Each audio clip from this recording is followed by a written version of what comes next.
en fait, le cadre est déjà fait de la semaine dernière.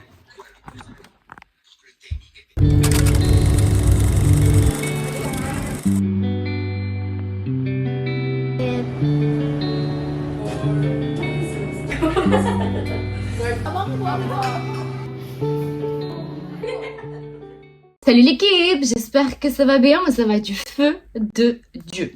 On débunk deux choses tout de suite, j'ai une casquette parce que j'ai les cheveux gras, c'est plaquage pour l'anniversaire de Laurie ce soir et je n'ai pas d'ongles, je suis au courant, je vais les mettre dans le train. Don't panic, ok?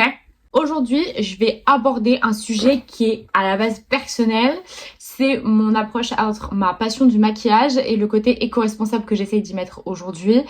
Le côté meuf, tu votes à gauche, tu votes les Verts aux européennes, il serait peut-être temps d'arrêter d'être une forcenée qui surconsomme du maquillage, des produits de beauté et de soins et de façon non écologique. Vous l'avez remarqué, le make-up c'est mon truc, vous le savez avec le temps, peu importe la plateforme sur laquelle vous me suivez, vous savez très bien que constamment je suis maquillée, toujours à outrance, toujours de façon non conventionnelle, avec des choses qui ne se voient pas forcément dans la rue et qui attirent toujours un peu l'œil. Je vais vous expliquer comment j'ai concilié le fait d'acheter du make-up, de consommer du make-up et de vivre dans un climat à peu près écologique, à peu près économique et qui ne fait de mal à personne, ni les animaux, ni les êtres vivants, ni les personnes qui consomment et produisent ce maquillage. Je crois que j'ai toujours aimé le make-up et que j'en ai toujours fait une passion, bien avant d'avoir le droit de me maquiller à l'école. Je regarde des vidéos à n'en plus finir jusqu'à 3h du matin de Marion Caméléon. Quelle femme, quelle reine finalement, notre mère à toutes. Et j'ai toujours eu cette approche et ce regard un peu cool du fait de pouvoir travestir son visage, de pouvoir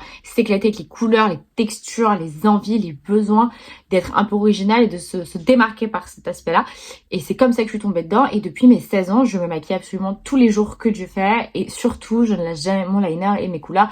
À part quand je vais au travail, je suis un peu moins colorée. Pendant très longtemps, j'ai été collectionneuse de produits. J'avais 40 rouges à lèvres de la même teinte. J'avais des palettes à outrance. Chaque fois que je voyais un truc qui m'intéressait ou qui était joli, il n'y avait qu'une seule idée dans ma tête, c'était de l'acheter. Quand j'ai eu mes premiers salaires, j'ai acheté toutes les palettes dont je rêvais depuis que j'étais gamine. J'ai vraiment profité à max pendant mes premières années de maquillage, d'acheter le max de trucs possibles. J'ai des pinceaux à n'en plus finir, des crèmes, des soins, des choses. Enfin, j'ai jamais eu une consommation très éthique et très réfléchie par rapport au make-up. Tellement c'était ma passion en fait sur les dernières années.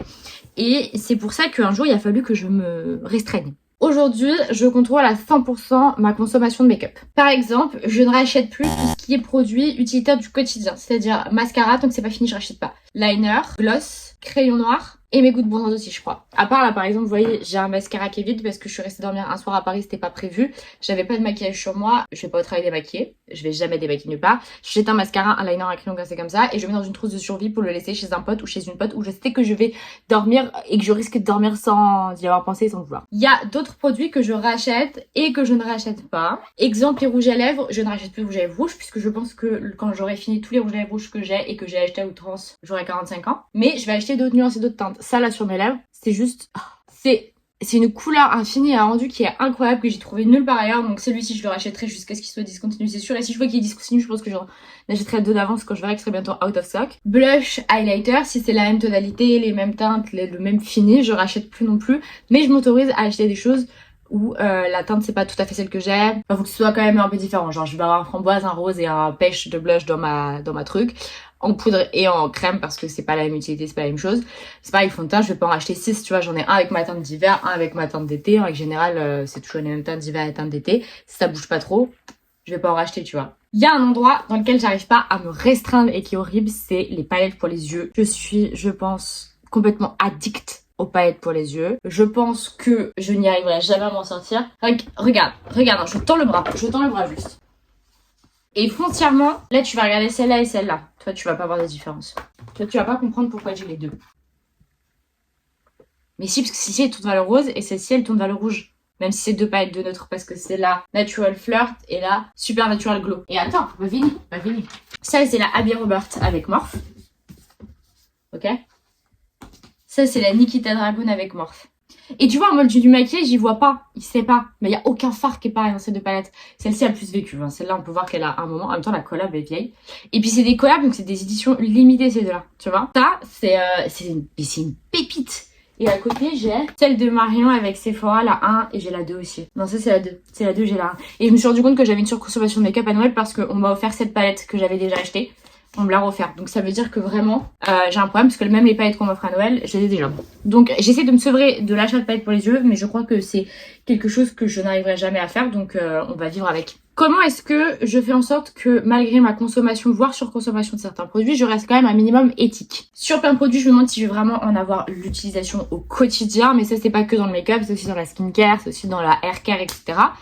Et ensuite, je vais vérifier plusieurs choses sur ma palette. Déjà que le packaging est éco-responsable, recyclé et biodégradable. Ça, c'est sur tous les sites de make-up.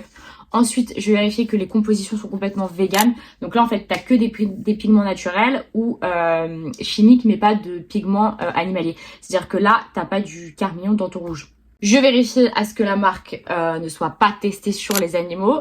Et pour ça, il faut pas commander des marques qui viennent de Chine parce que dans tous les cas en Chine, c'est pas marqué dessus puisque les usines ne sont pas véganes et ne sont pas cruelty free. Donc tu es sûr et ça, enfin tu peux pas trouver l'information, tu peux jamais être sûr que ton produit est vegan ou est cruelty free quand il vient et qu'il a été fabriqué en Chine. Ce que j'ai fait aussi pour me rendre compte de ce dont j'avais vraiment besoin, c'est que j'ai fait une trousse avec mes essentiels et mes nécessaires au quotidien, style mon mascara, mon liner, mon crayon, ma colle à fossiles, base à paupières, mon beauty blender, mes 10 pinceaux, 3 rouges à lèvres de teintes différentes, 3 glosses de teintes différentes, un blush ou deux, un highlight ou deux, de la poudre, fond de teint, base, tout ça c'est si je vais faire une grosse soirée derrière.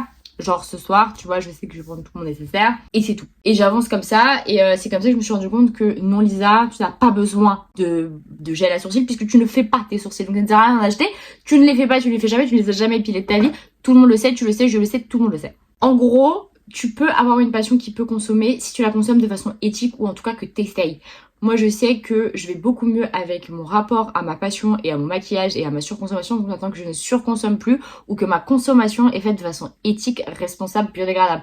En gros, il y a plein de domaines où on peut travailler nos actions et travailler la façon dont on fait les choses pour que ce soit fait de façon plus éthique, plus saine, plus responsable pour la planète et pour nous. Et je pense qu'on peut tous y arriver à coup de petits exemples comme ça pour se sentir au mieux, pour faire au mieux et prêcher la bonne parole de l'écologie et de l'éco-responsabilité autour de nous. Si cette vidéo t'a plu et que tu as envie d'autres partages d'expérience ou que tu penses que ça t'a apporté des aides sur comment choisir, comment réfléchir et comment être un peu plus éco-responsable, je te laisse les likes, les comments, les partages et tout ce qui va avec sous cette vidéo YouTube. La semaine prochaine, je ne sais pas encore de quoi on parle, mais ce sera décidé dans le canal WhatsApp. Le lien est dans ma bio, ainsi que le lien de ce que je porte et de ce que j'ai en termes de make-up. Je t'invite à me suivre sur les réseaux sociaux si tu veux suivre la suite de mon histoire. Je te dis à la semaine prochaine, l'équipe, même heure, même chaîne, même endroit.